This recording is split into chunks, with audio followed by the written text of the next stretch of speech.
में एक सतह क्या होता है परावर्तक, दूसरा होता है अपवर्तक, है ना। मेरा पेंट किया गया मतलब क्या है, वो काम नहीं करेगा क्या, कोई दिक्कत। तो चलिए हम लोग आज पढ़ेंगे प्रकाश के अपवर्तन का नियम। नहीं स्टार्ट क्या है, प्रकाश अपवर्तन। इसको पहले पढ़ा था परावर्तन, इस पर क्या है अपवर्तन। अपवर्तन माने ये जो है, पहले आपको ये जाना है प्रकाश का अपवर्तन क्या है। उसमें था रिफ्लेक्शन, LE था ना, इसमें refraction, refraction of light, refraction of light याद रखिए आप लोग, ठीक ना। रिफ्रैक्शन ऑफ लाइट क्या है, what is refraction of light, यानी प्रकाश का अपवर्तन क्या है। तो उसमें आप लोग प्रकाश के परावर्तन जाने थे, तो उसमें आपको बताया जिस माध्यम से आती है उसी माध्यम में क्रॉस कर जाती है ना, यही किसी बने प्रकाशीय अंश से टकराने के बाद उसी माध्यम में चली जाती है। तो यह घटना क्या कहलाता था, प्रकाश का परावर्तन। लेकिन अपवर्तन में क्या है कि इसमें माध्यम बदलती है, इसमें क्या करती है, यानी देखिए ध्यान से सुनिए, यहाँ पे जब प्रकाश की किरणें एक माध्यम से दूसरे माध्यम में जाती है तो अपने पथ से विचलित हो जाती है। अपने पथ से क्या हो जाती है, जैसे आप लोग बाल्टी में पानी रख सकते हैं, कोई चीज गिलास उलास में, और उसमें आप एक छड़ी डालिएगा तो छड़िया थोड़ा टेढ़ा दिखेगा, दिखता है ना जी। यानी वो अपने पथ से विचलित हो गया है। क्या हो गया जी, मैंने होना चाहिए कि कहाँ पे, लेकिन हुआ कहाँ पे। जैसे मान लीजिए कांच है, ये कांच है, तो अगर कोई ऐसे प्रकाश की जाती है ना जी, थोड़ा सा ये मूव करती है, जबकि इसको वास्तविक होना चाहिए पथ ये, लेकिन वास्तविक पथ से नहीं गुजर के बल्कि थोड़ा सा मूव करती है, यानी कि अपने पथ से विचलित हो गई। फिर यहाँ से देखिए, जब यहाँ से वो गुजरते हैं तो जाना चाहिए ऐसे, है ना, लेकिन फिर भाग जाती है ऐसे, अपने पथ से विचलित हो रही कि नहीं हो रही है। तो यह घटना क्या कहलाता है, प्रकाश का अपवर्तन। समझ में आ गया। सिर्फ आपसे प्रकाश का अपवर्तन पूछा गया ना कि प्रकाश का अपवर्तन का नियम पूछा गया है। क्या पूछा गया है, प्रकाश का अपवर्तन क्या है, what is refraction of light, है ना। आप लोग क्या बोलिएगा, कहिएगा जब प्रकाश की किरणें एक माध्यम से दूसरे माध्यम में प्रवेश करती है तो अपने पथ से विचलित हो जाती है, यह घटना प्रकाश का अपवर्तन कहलाता है। कॉन्सेप्ट क्लियर जी। क्या क्या बोलेंगे आप लोग, जब प्रकाश की किरणें एक माध्यम से दूसरे माध्यम में प्रवेश करती है तो अपने पथ से, ठीक, यह घटना जो हो रहा है इसे क्या कहते हैं, प्रकाश का अपवर्तन, ठीक है ना जी। अब रहा बात, इसको हम लोग दूसरे स्टाइल से भी बोलते हैं। एक तो ये हो गया, दूसरा क्या है, या माध्यम के अनुसार बोलेंगे। जैसे कि एक दो माध्यमों का तुलना करते हैं तो एक सघन कहलाता है, दूसरा विरल कहलाता है। क्या कहलाता है जी, एक सघन माध्यम, एक विरल माध्यम। जैसे यहाँ पे भी है, तो यहाँ पे हवा जो है वो हवा से ना प्रकाश की आ रही है, और यहाँ मान लीजिए कांच हो गया। क्या हो गया, तो अगर हम आपसे पूछे कि बताइए इसमें सघन कौन है और विरल कौन है, तो विरल हो गया हवा और सघन हो गया कांच। तो फिर अब कैसे, हम कैसे कह देंगे कि भाई यह विरल है उस सघन, ये जानना होगा। तो ये देखिए, इसके पीछे सूत्र होता है अपवर्तनांक। जो आप लोग शब्द सुने हैं अपवर्तनांक, तो माने किसी भी दो वस्तु में जिसका अपवर्तनांक ज्यादा होता है, जिसका अपवर्तनांक, वह दोनों वस्तु की तुलना जब कर रहे हैं तो जो जिसका अपवर्तनांक ज्यादा रहेगा वह समझिए कि वह सघन कहलाएगा। क्या कहलाएगा, और जिसका अपवर्तनांक क्या रहेगा, कम रहेगा, वह कहलाता है विरल। क्या कहलाता है, जैसे हवा का लगभग अपवर्तनांक 1 के आसपास माना जाता है। एक कितना माना जाता है जी, 1, लगभग 1 होता है, ठीक है ना जी। माने थोड़ा मोड़ा ज्यादा होता है पॉइंट में समथिंग, इसीलिए उसको 1 मान कर चलते हैं, ठीक है। और एक कांच है तो कांच का कम से कम एक 1.4 या 1.5 से एबव होता है। 1.5, हाँ, सब कांच का अलग अलग है। जैसे क्राउन है, फ्लिंट है, कई प्रकार का कांच होता है, ठीक है ना जी। सब कांच का एक ही नहीं होता है, 1.4 से एबव होता है। मेरे कहने का मतलब किसी का 1.4 है, किसी का 1.5 है, तो किसी का 2 है। जैसे कि हीरा का और अपवर्तनांक सबसे अधिक होता है, पता है ना आप लोगों को, 2.42 होता है, ठीक ना, हीरा का अपवर्तनांक। तो हर एक वस्तु का अपना अपना अलग अलग क्या है जी, अपवर्तनांक है। तो दो वस्तुओं की जब हम तुलना करेंगे तो जिसकी अपवर्तनांक अधिक होगी ना उसको लिखेंगे सघन, और जिसका कम होगा उसे क्या लिखेंगे, विरल। अब जैसे मान लो पानी का अपवर्तनांक 1.3 है, कितना है जी, 1.3। तो पानी और हवा में कौन सघन कहलाएगा, कौन विरल कहलाएगा, बता दीजिए आप। पानी और हवा में कौन सघन कौन विरल, हवा सघन, हाँ, जगह पगला। अरे जिसका अपवर्तनांक ज्यादा है तो तो 1.3 पानी का है, तो 1.3 ज्यादा हो गया ना जी। 1 के तुलना में 1.3 ज्यादा है कि कम है? 1 रुपया 30 पैसा। 1 रुपया में कौन बेसी बहो? तो 30 तो उनु ज्यादा बा, तो ऊ का सघन कहल जाए। तो हवा और पानी में कहल जाए तो पानी का कहलाई सघन माध्यम, हवा का कहलाई विरल माध्यम। तो ई अब एकरा आधार पर सघन विरल पर भी डिफिनेशन एकरा देवल जाला। कौन चीज के है?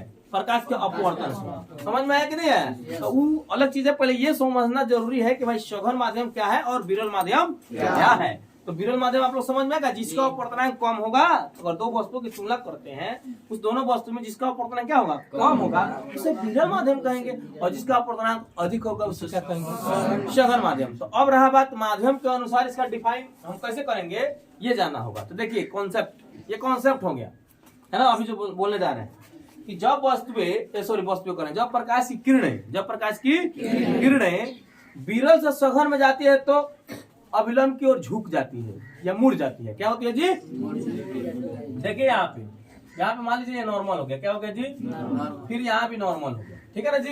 ये क्या है? नॉर्मल अभिलंब। यहाँ पे N1, यहाँ पे N। ठीक है। तो जब वस्तुएं विरल से पश्चिम जाती है तो अभिलंब की ओर झुक जाती है। देखिए तो झुका है कि नहीं झुका है? जब प्रकाश की किरणें विरल से आ रही है और सघन में जा रही है तो इसको वहां जाना चाहिए, तो उसे झुका है ना जी। अपना दूरी कम किया है कि नहीं? इससे मैंने इसके जितना दूरी होना चाहिए उसे कम कर दिया है ना जी। किसकी ओर झुका है? तो अभिलंब की ओर झुका है कि नहीं झुका है? और फिर जब सघन से फिर हो चुकी है, फिर तो प्राचीन है अवकाश से, यहाँ हवा, फिर यहाँ कुछ नहीं तो क्या है? हवा। ठीक है जी।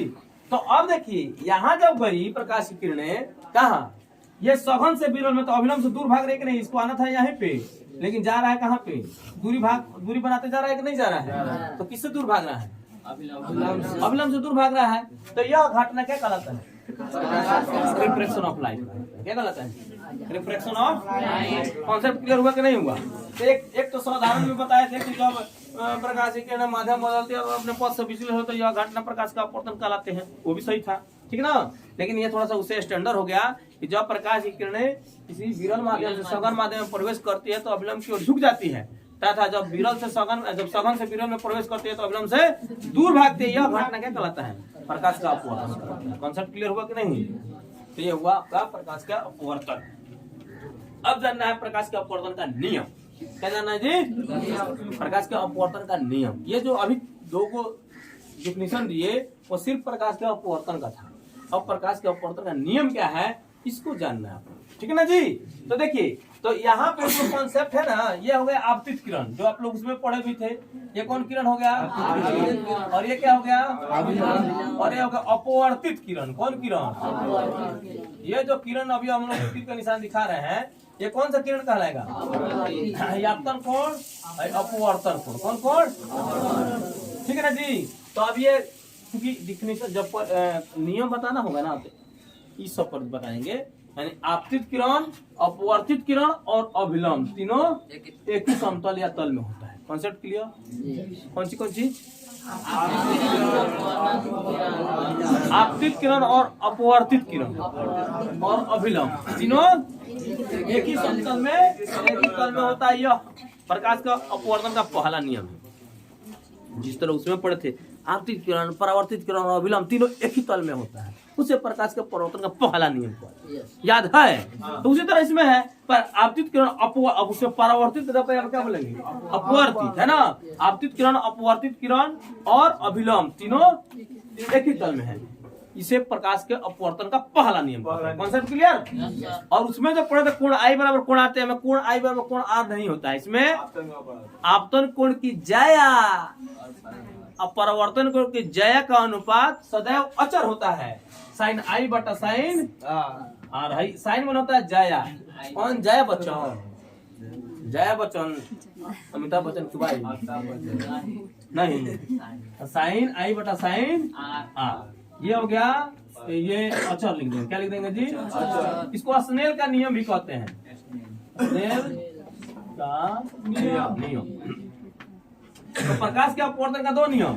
प्रकाश के अपवर्तन का पहला नियम है कि आपतित किरण, अपवर्तित किरण और अभिलंब तीनों एक ही समतल होता है।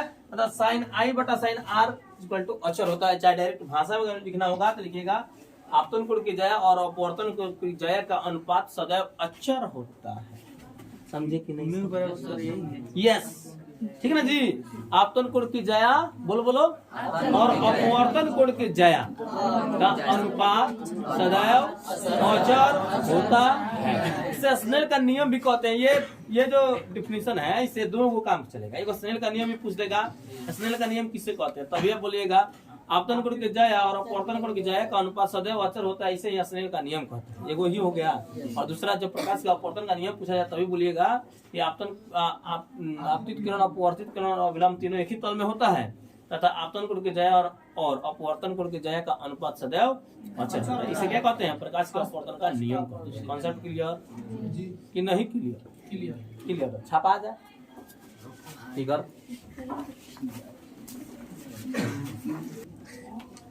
पहले देखिए ये जो है क्या है कि इसके बाद आपको पढ़ना है उसमें क्या, तो उसमें अपवर्तनांक का डिफिनेशन पढ़ना है, ठीक है ना जी।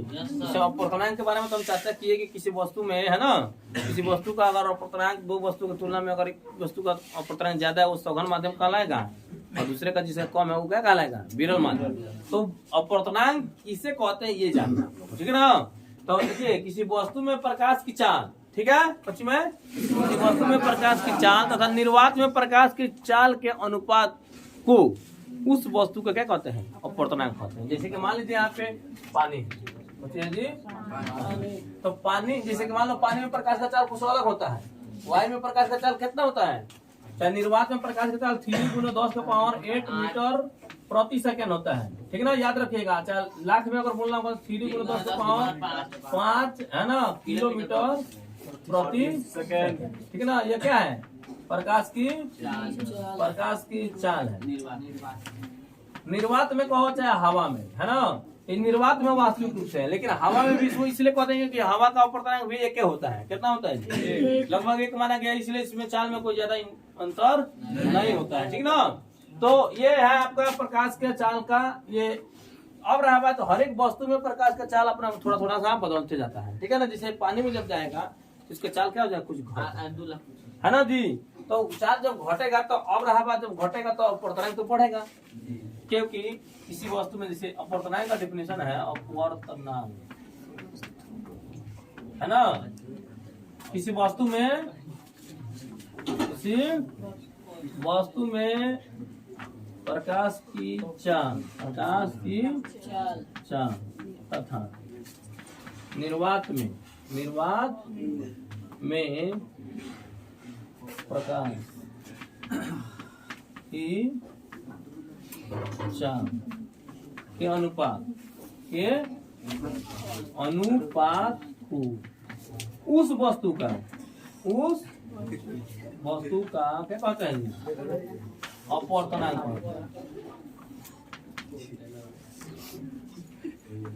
कहते हैं।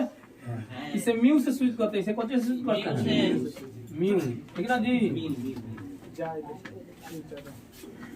सूचित करते हैं।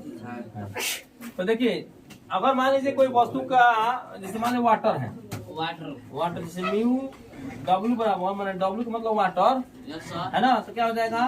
तो CW, क्योंकि C से जो है प्रकाश की चाल को सूचित करते हैं। प्रकाश की चाल को सूचित करते हैं C से।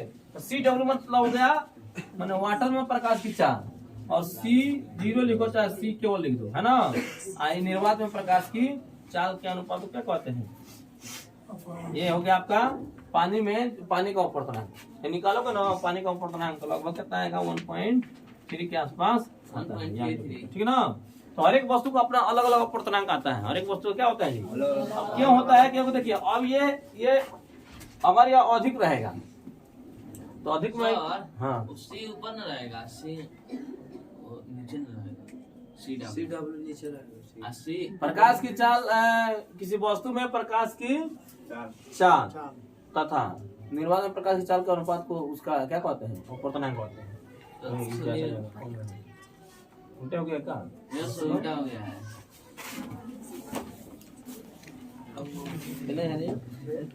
पेज नंबर 26 शून्य प्रकाश के हाथ उल्टे हो गया ना। तो गलती हो गई ना। तब के ऊपर रेख मारिए नहीं यहाँ पे होगा बटा CW नहीं, तब अपर्तनांक ज्यादा होगा, ठीक कह रहे हैं, ठीक है ना जी। तब अपर्तनांक क्या होगा जी, वही हम सोच रहे थे कि ये जो है अधिक रहेगा, ये कम रहेगा, ठीक ना, तब वो ज्यादा आएगा। अगर ये कम हो जाएगा, ये अधिक हो जाएगा तो कम हो जाएगा, ठीक है। इसी वस्तु में प्रकाश की चाल तथा निर्वात में प्रकाश की चाल के अनुपात को अपर्तनांक कहते हैं। वस्तु में प्रकाश की चाल इस बुलेट को लिख देंगे, ठीक है ना जी। वस्तु का अपर्तनांक लिखो, तो हम बोल रहे हैं किसी वस्तु का अपर्तनांक, इसको कैंसिल करना है। ऊपर सिस्टम नहीं है, बोलो उसको।